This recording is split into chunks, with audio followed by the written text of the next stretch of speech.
Saudamos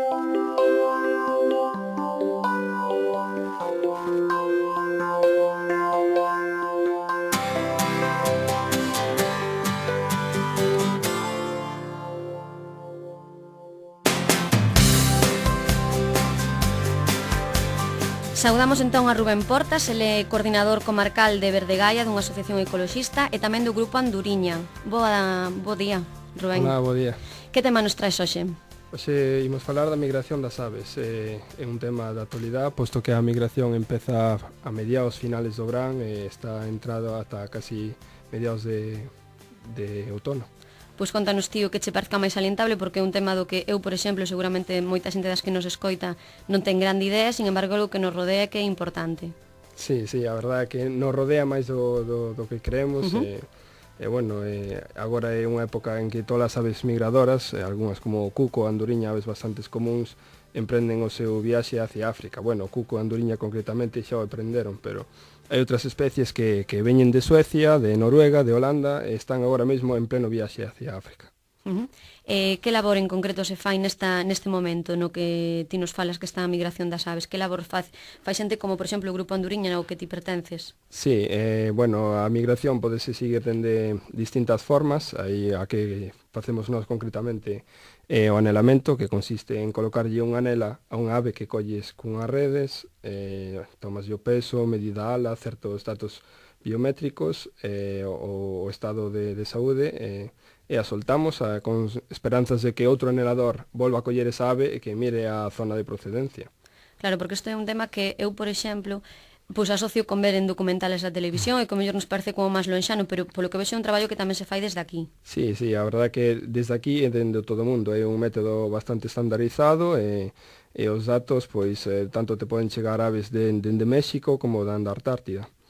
E con ese labor que ti nos explicas de colocar os anéis nas aves, que conclusións, en que se centra o estudio que vos facedes? Bueno, un pouco de vez en cando tes datos sorprendentes, como, por exemplo, unha golondrina collida no delta do Ebro, recuperada en Botswana, en África, despois de 105 días e haber recorrido 7.200 kilómetros. Para unha anduriña é bastante impresionante. Outras rutas de migración, fidelidade á época de cría, con outras especies, se anelas macho e femia, pois ves a fidelidade á especie, distintos datos interesantes.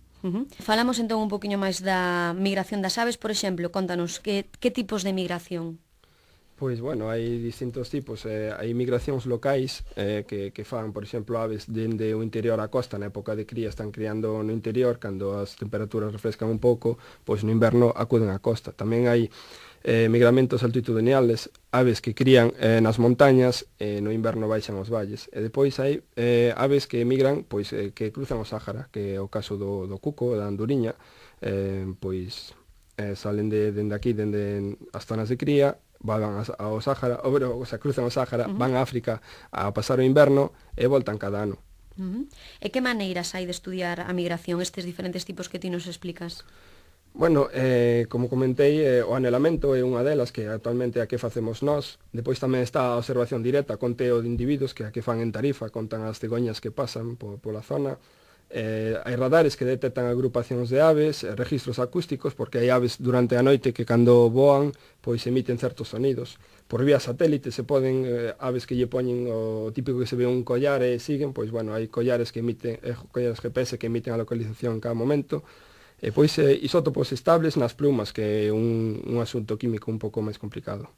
Imagino que como resultado destes tipos de estudo, datos interesantes que nos poderían sorprender os que non entendemos nada son, por exemplo, alturas ou velocidades que acadan os diferentes tipos de aves. Sí, por exemplo, ahora mismo nós estamos marcando moitas anátidas.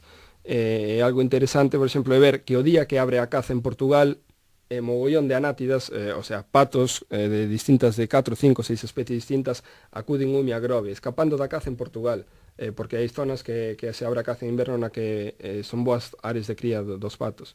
Depois tamén hai datos interesantes sobre a altura. Se viron ánsares, son os típicos gansos, voando a 9.000 metros por enriba do Everest, inda que a maioría sitúase a alturas ata 1.000 metros. Velocidades medias de 90 km por hora, o limícolas anátidas chegan aos 150, inda que a media sea 50, 60. bueno, distancias bastante considerables de aves que fan 10.000, 8.000 kilómetros sin parar, como un colibrí que pode cruzar o Golfo de México 1.000 kilómetros sin parar. Pois sí, son datos que normalmente descoñecemos e que sempre son interesantes.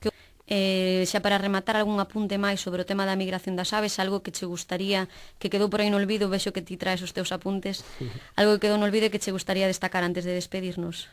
Sí, pues que é algo impresionante porque, por exemplo, unha limosa lapónica, unha agulla colipinta, que é unha especie destas típicas que a xente ve co bico largo comendo nos humedais, que pode recorrer 11.000 kilómetros sin parar en 10 días, que é impresionante que certas aves do tamaño dun petirrojo, dun gorrión, que se podan facer entre 2.000, 3.000, incluso 4.000 kilómetros.